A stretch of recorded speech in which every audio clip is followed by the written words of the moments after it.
Arif Gonzalez got rejected from Berkeley, Carnegie Mellon, Stanford, and Michigan. But Cornell said yes and named him a Mining Family National Scholar, one of 50 students picked from the entire admitted pool. He chose Georgia Tech anyway. He spent his senior year commuting 75 minutes each way by train and bus to sit in his second and third year university courses. And he was the youngest person in every single classroom. Two Georgia Tech professors liked what they saw and wrote him recommendation letters.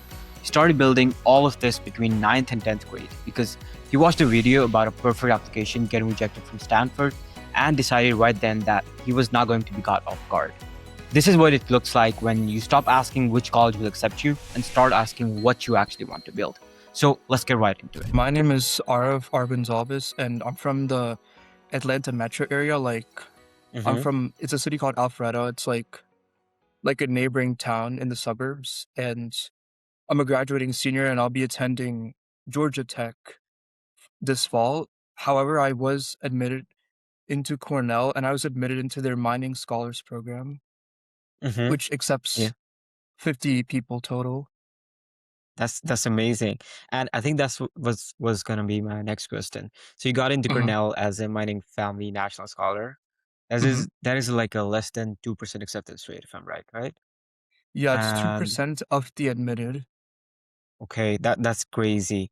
So most people would have taken that without like a second thought. So and you chose Georgia Tech instead. So walk me Mhm. through that decision. Well, I think one of the biggest factors is the cost because I live in Georgia, and as an in-state resident, Georgia Tech is it's free with the Zell Miller scholarship. The tuition's Oh, free, okay. and housing and food you have to pay like a little bit, but it's nothing compared to like the 90K, 100K a year at Cornell. And once you go there for like 4 years, and if you plan to do like masters, like that just like piles up. The other Yeah, yeah, thing for is sure. the other thing is I have a lot of credits at Georgia Tech, which would transfer Mm, over. And if I went there, then I had like a lot more opportunities to like double major or like get do masters and like finish earlier or like get more degrees or like do like mm. much more with my time. But in Cornell, I'd Okay, have for to like sure. repeat things. Yeah, yeah, yeah. And then it was a no-brainer for you. Like, I mean, why would you want to get into that? And you're getting into Georgia Tech, which is also one of the most elite schools in the country, especially for CS. That's what you're doing, right? Yes. And you also mentioned that the moment you decided to lock in was watching a video about a student who supposedly had the perfect application and still got rejected from Stanford. And most Yeah. students see that and like they get discouraged. So I guess like why did it hit you differently? I guess looking at it, I thought okay, I have to, like what I'm doing right now isn't enough. Like back then, like when I was a freshman, I thought that if I do like a few clubs, get high grades, and like have decent ECs, it's enough to get into a school like MIT, Stanford. Like we were all delusional back then, but Yeah, after for seeing sure. that, like it's not the case. No, no, no. College application definitely humbles you, man. hmm Everyone's I who's was been through that. personally like humbled also this application season. Okay, so like, how many colleges did you apply to, and how many did you get in? So I applied to zero safeties. I applied to Hmm. Georgia Tech as a target, and my reaches were UC Berkeley, UCLA, Carnegie Mellon, Stanford, UMich, and Cornell. Out of all Okay, those reaches, every single one of them rejected me, except for UCLA that waitlisted me, and Cornell accepted me. and you had like insane stats as well. I was reading your profile and it was like 1560 plus, right? And the Yeah, it was academics, 15, and 60. you were also dual enrolling in second and third year with math, CS, and physics courses at GT while you were still in high school. And Yes. so I guess like, how did you get into those classes in the first place? And what was it actually like being like one of the only high schoolers in a room full of college juniors? Sure. So to get in, like first, when you're you have to like apply for it, and you have to Mm-hmm. show that you have like nothing much reasonable to take in the high school. So like in my case, I finished like AP Physics C, mechanics, and E&M, and I finished like the online dual enrollments offered at Georgia Tech. So Mm-hmm. like I really wanted to take more STEM classes in that like Mm, second, third year range, like in math, CS, and physics, because that's what I was actually passionate about. I didn't want to like waste my time taking like boring AP classes or like useless dual enrollments my senior year. I want to like mm-hmm. actually start, like not wait till my freshman year to start like learning things that I was passionate about. For sure, and I think you aced those classes, and you got like two recommendation letters out of Georgia Tech professors as well, right? Yes, two of them agreed to write me a recommendation letter. I think that also helped a lot in my application since I was like one of the only high schoolers to ever have taken their classes. That's amazing, man. That's props to you. And I want to quickly frame this for the audience as well, because I think the significance of what you did here can slide past if you don't understand the context. Like taking AP classes nowadays is just table stakes at that level of admissions. I mean, you had like crazy AP courses as well, and you were taking this, and Mhm. then even then you got rejected from a lot of top colleges. And Yeah. so, like, how would you recommend people frame themselves? Let's say they do get into like the top university courses. How would you say they should approach and get recommendation letters out of those experiences as well? Also, like you're saying, if someone did like a similar thing to me, like how would they Yeah, succeed and get good rec letters? yeah, Okay, so like first thing I'm gonna say is always go to class. Like for me, I had to commute 75 minutes each yeah. way, and I did that every single day to get to class. It was like a big sacrifice, but like I still did it. And like going to class and like having that interaction with your professors, engaging with them, and like showing your passion to them, not just by asking like basic questions, but asking like really deep questions that even like challenge their thought process. That's what's gonna like open those doors for you. That's what's gonna build those good relations between you and the professors. It can like it might also help you get like research opportunities with them.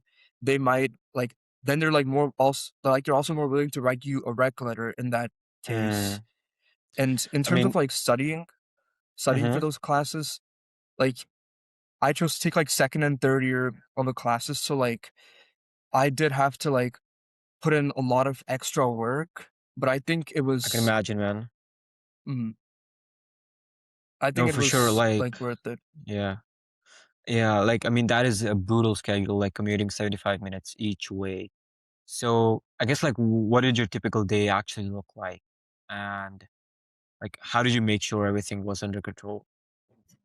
Sure. So I would like wake up at around like between 8 and 9, get ready, and then at around 10, my dad would drop me to like what's called the MARTA station. So he would drop me halfway because he works near like one of the train stations. So then I Mm-hmm. would take the train and I would go to Midtown, and then from there I would take a bus from there and I would go to the Georgia Tech campus. It's like a Georgia Tech bus, and if and sometimes there weren't any buses.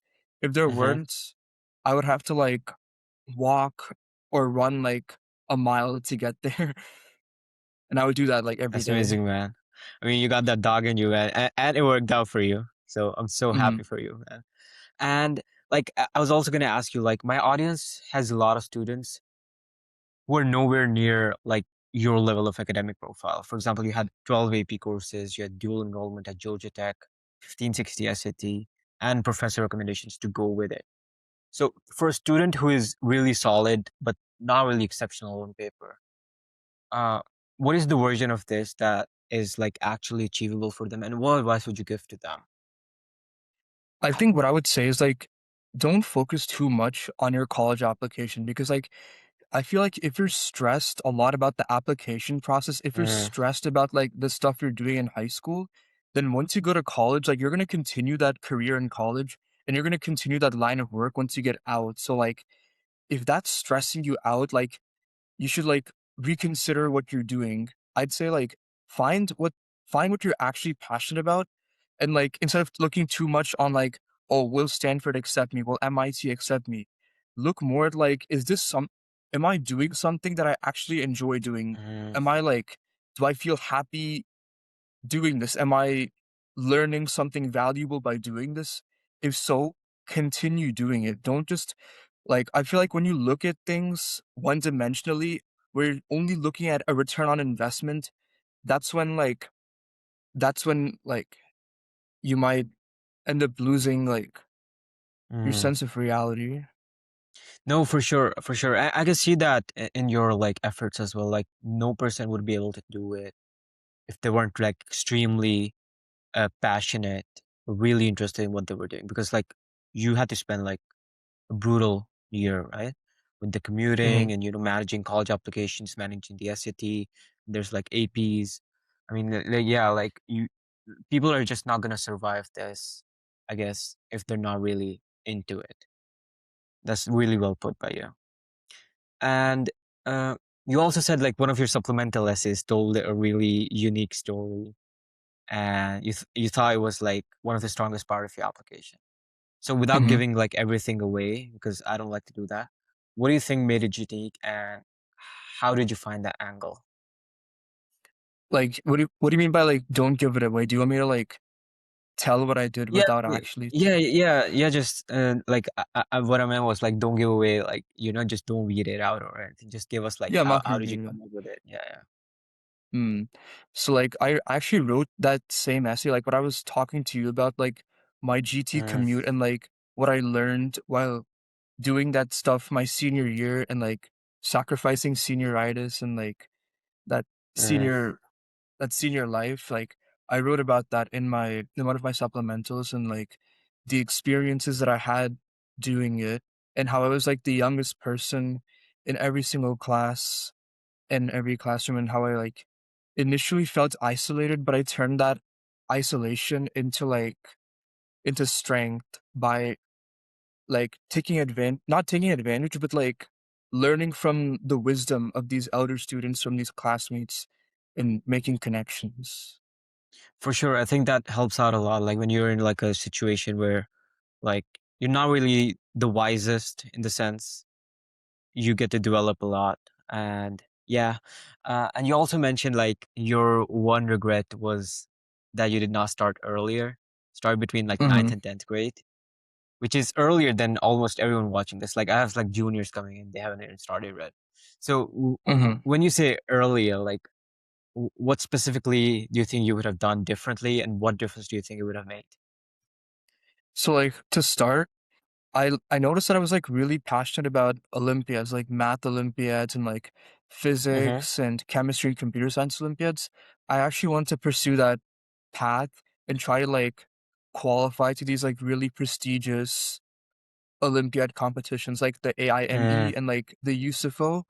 But then like I realized that I was like too late to the game. I started a bit too late and like going down that track would be a bit hard. If I started in like 8th or ninth grade, which is when like most people start, especially with like math, then I would have probably had like a much better shot at getting those like qualifications and like going down that path. And I could spend a lot more time doing other things like research or internships. And I would have like in general, I would have like had a better plan and structure of what to do throughout high school. For sure. Yeah, I mean, like, yeah, like if you're starting early, you definitely have that advantage. But I also like recommend to some students that do not like structure all of their days, starting in like eighth, ninth grade, just because I feel like it Also, sorry to takes. cut you off, but another thing is when you start earlier, like Hmm. you find yourself a lot quicker. Like you find what Yeah. interests you. You can try more things and see what really interests you. Yeah, sorry for cutting you off. No, no, no, it's totally fine, totally fine. That's exactly like the what the essence of what I was gonna say is that like I don't like to structure a lot of my like students in like ninth or 10th grade, just because I feel like if you're like if you've like chosen your path this early, like in ninth grade, you then cut off all of the different experiences you might get, and you might even be more passionate about some of those experiences, and you might even get some more stuff to write about in your supplements, because let's say you're applying to 20 colleges and you need like different unique stories for some of them, right? So I Mhm. guess like there's a very fine line between that. I think like finding it earlier is very good, but a lot of people don't do it. So I think you should also have like a very open mind in doing that as well. Mhm. All right, Arav, my last question. So Mhm. there's like a ninth grader watching this right now who just saw someone uh, with like a perfect application get rejected from a bunch of schools and is trying to do like what to do next. So what is the one thing you would tell them to do this week that would actually move the needle for them? This week, it's hard to think about, but I would say like maybe start at a high level, try to Mm-hmm. like build a roadmap and see where it goes from there. Like maybe pick out some extracurriculars that you're interested in and pick out like any professors that you're interested in working with and like shoot them an email maybe. And in general, I would say like actually maybe like if you're at that age, you want to find something that you're really interested about. So like maybe go Okay. online, watch some like YouTube videos about specific fields. Like if you like electrical engineering, maybe watch some like videos on it, just like some basic videos, mechanical, maybe like understand a little bit more about what they do, and then like slowly but surely you'll start like finding your passion over there. I think that's the first thing I would say. Like find what find what really interests you because you want to go Then go down the deep. path of like go deep into something which you don't like and make your Yeah. high school life hell. Yeah. No, for sure. It's a brutal process and you might as well enjoy it, right? Thank you so much for your time, man. I think it's going to be immensely helpful for everyone who's watching, who's going to be applying in the next 5, 10 years. And I really appreciate your time.